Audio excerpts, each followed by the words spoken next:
President of the United States, J.D. Vance, and Second Lady, Usha Vance.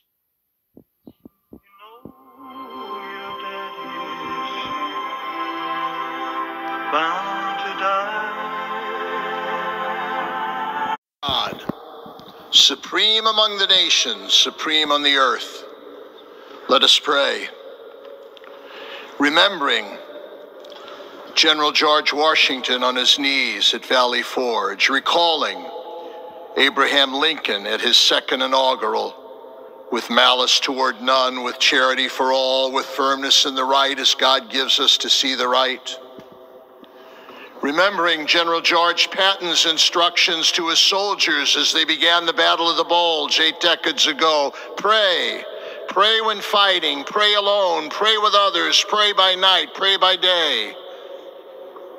Observing the birthday of the Reverend Martin Luther King, who warned, without God, our efforts turn to ashes. We, blessed citizens of this one nation under God, humbled by our claim that in God we trust, gather indeed this inauguration day to pray for our President Donald J. Trump, his family, his advisors, his cabinet, his aspirations, his vice president, for the Lord's blessings upon Joseph Biden, for our men and women in uniform, for each other whose hopes are stoked this new year, this inauguration day.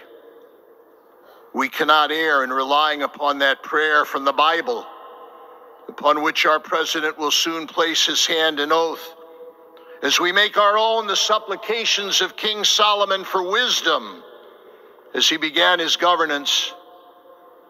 God of our fathers, in your wisdom you set man to govern your creatures, to govern in holiness and justice, to render justice with integrity. Give our leader wisdom, for he is your servant, aware of his own weakness and brevity of life.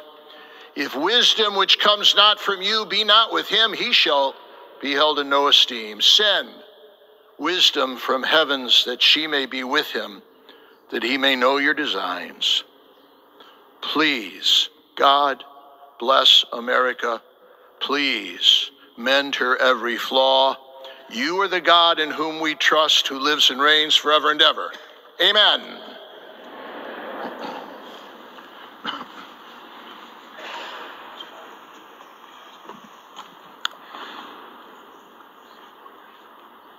Mr. President, the last 4 years, there are times I'm sure you thought it was pretty dark. But look what God has done. We praise him and give him glory.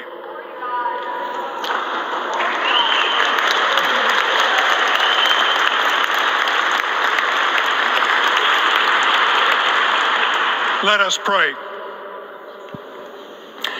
Our Father and our God, thou hast said, blessed is the nation whose God is the Lord. As the prophet Daniel prayed, blessed be the name of God forever and ever. For wisdom and might are his. He changes the times and the seasons. He removes kings. He raises up kings. He gives wisdom to the wise and knowledge to those who have understanding. Our Father, today, as President Donald J. Trump takes the oath of office once again, we come to say thank you, O Lord our God. Father, when Donald Trump's enemies thought he was down and out, you and you alone saved his life and raised him up with strength and power by your mighty hand. We pray for President Trump, that you'll watch over, protect, guide, direct him. Give him your wisdom from your throne on high.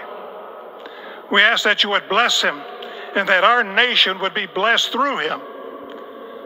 We also ask that you would bless and protect Melania as First Lady.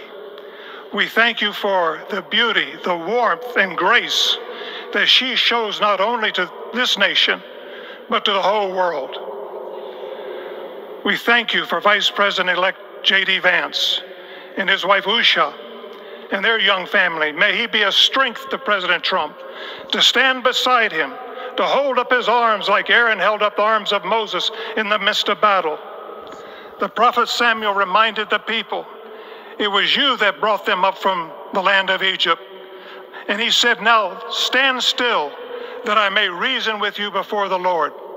So, Father, we take this moment to stand still, to remember the great things that you have done for this nation. Thank you for the protection, the bounty, the freedoms that we so enjoy. We remember to keep our eyes fixed on you, and may our hearts be inclined to your voice. We know that America can never be great again if we turn our backs on you. We ask for your help, and we pray all of this in the name of the King of Kings, the Lord of Lords, your Son, my Savior, and our Redeemer, Jesus Christ. Amen. Ladies and gentlemen, please welcome Associate Justice